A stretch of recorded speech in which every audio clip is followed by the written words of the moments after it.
Ini buat rekan-rekanku semua yang masih selalu merasakan sensasi sesak nafas atau nafas nggak plong, nafas terasa dangkal atau pendek, ataupun nafas kayak kekurangan oksigen. Seperti itu rekan-rekanku semua. Ada pula nafas terasa panas pada saat kita menghirup atau menarik nafas ya. Narik udara itu terasa panas rekan-rekanku semua. Dan saya mengalami hal tersebut ya. Saya memberikan edukasi dan motivasi kepada rekan-rekanku semua menurut pengalaman saya ya. Karena saya bukan dokter, bukan ahli medis. Seperti itu, rekan-rekanku semua. Saya bercerita sesuai dengan pengalaman yang saya alami sekian tahun. Rekan-rekanku semua dampak dari asam lambung GERD yang disertai dengan anxiety disorder, panic attack, dan psikosomatis. Ketika dulu saya merasakan rasa sesak nafas ya, nafas nafas kayak nggak plong, pada saat menarik nafas terasa panas ya, nafas kayak kekurangan oksigen, saya langsung panik, saya cemas, saya lari langsung ke IGD rekan-rekan semua. Saya memeriksakan diri saya langsung ke rumah sakit ke IGD ya. Dan di sana pada saat masuk ke IGD, saturasi saya langsung dicek. Ada alat kecil yang sering dijepit di jari itu rekan-rekanku semua itu untuk mengecek saturasi oksigen dalam darah atau oksigen di dalam tubuh kita rekan-rekanku semua. Itu langsung dicek dan dokter mengatakan saturasi saya aman. Akhirnya jadi pertanyaan dari dokter ke saya, "Bang, rasa sesaknya seperti apa?" Saya langsung bilang ke dokter, "Dok, tadi saya dari rumah ke IGD, saya sangat merasa sesak, tetapi setiba di IGD rasa sesak itu berkurang ataupun hilang." Langsung dokter mengatakan kepada saya, "Bapak harus pergi ke dokter kejiwaan atau ke psikiater." Dan saya juga dikasih vitamin saraf rekan-rekanku semua. Saya jadi bingung. Saya bertanya-tanya, saya mengatakan dalam hati saya, loh saya datang dengan pengeluhan sesak nafas, kenapa saya dikasih obat vitamin saraf dan diarahkan atau disarankan untuk pergi ke dokter kejiwaan. Saya bingung. Tetapi dengan hal itu ya, kita sudah bisa mengambil kesimpulan bahwa rasa sesak nafas yang kita rasakan itu beratnya dipicu oleh anxiety atau kecemasan berlebihan atau pikiran kita yang terlalu sensitif dan negatif rekan-rekanku semua. Seperti itu ya, rekan-rekanku semua. Karena faktor sesak nafas ini bisa dipicu dari lambung, bisa juga dipicu dari anxiety dan bisa juga dua faktor ini memicu rasa sesak nafas kita. Tetapi rasa sesak yang kita rasakan sebenarnya itu semua normal. Oksigen kita normal. Cuma karena diperberat oleh pemikiran kita yang salah, sehingga kita terlalu merasa-rasa akan sensasi, akan nafas kita, dan akhirnya sensasi itu malah terasa kuat atau terasa intensitasnya semakin naik ya. Rasa sesaknya itu semakin terasa. Padahal kalau kita bernafas dengan cara diafragma atau bernafas perut ya rekan-rekanku semua, nafas kita plong, nafas kita aman.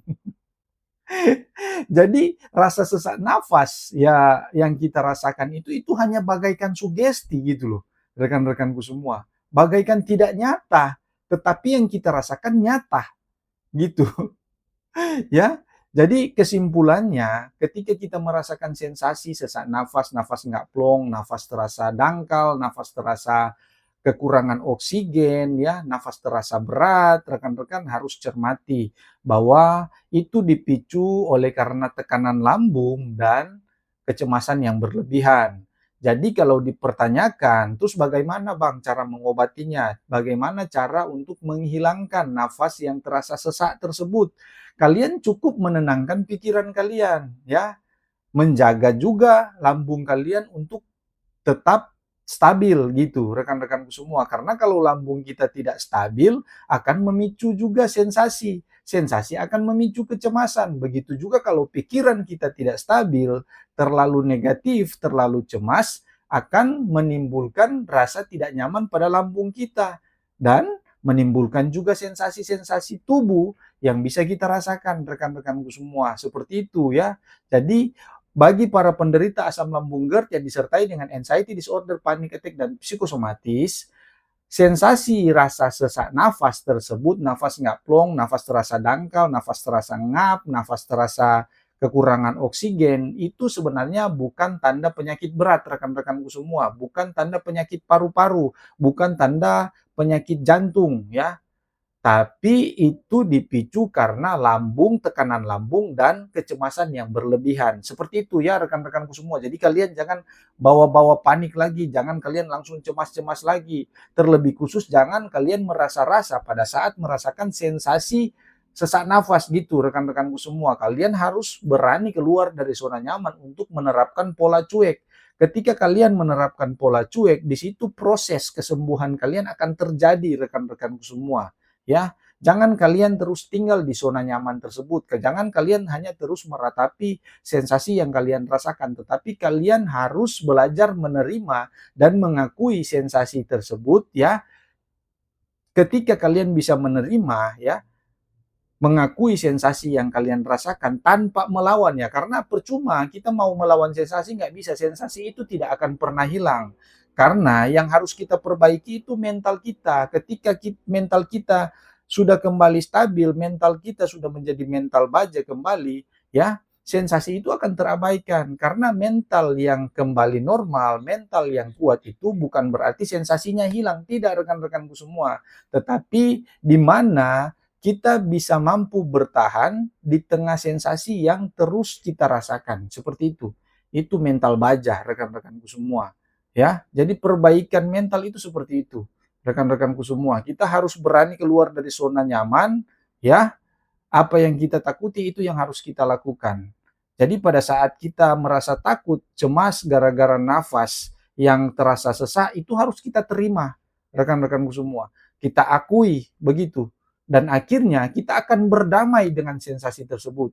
Mental kita akan bisa mengkanter rasa yang kita rasakan gitu. Ketika mental kita sudah bisa mengkanter apa yang kita rasakan rekan-rekanku semua, atau di dalam artinya mental kita sudah kembali menjadi mental baja, sensasi apapun yang datang yang kita alami itu akan kembali seperti waktu dulu kita normal. Walaupun ada sensasi tubuh setiap hari, kita cuek dengan sensasi-sensasi tersebut karena mental kita sudah kembali menjadi berani begitu rekan-rekanku semua. Karena kita harus sadari saat ini kita lagi dalam keadaan gangguan mental atau gangguan pikiran. Ya, pikiran dan perasaan kita lagi sangat-sangat sensitif sehingga sensasi yang sebenarnya tidak menjadi masalah akan menjadi masalah besar ketika kita alami sensasi tersebut. Karena apa? Karena perasaan dan pikiran kita yang memicu dan salah mengartikan setiap sensasi yang kita rasakan bahwa itu adalah ancaman. Ketika itu terjadi ya, otot-otot tubuh kita menegang, tubuh kita masuk dalam mode siaga, fight or flight, bertahan atau lari dari kecemasan.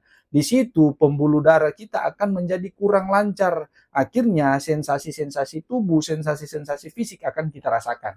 Jadi mungkin seperti itu ya rekan-rekanku semua. Jadi belajar untuk selalu menenangkan pikiran kalian, tetap jaga pola makan, pola pikir, dan pola hidup ya rekan-rekanku semua. Tapi jangan terlalu mantang makan ya.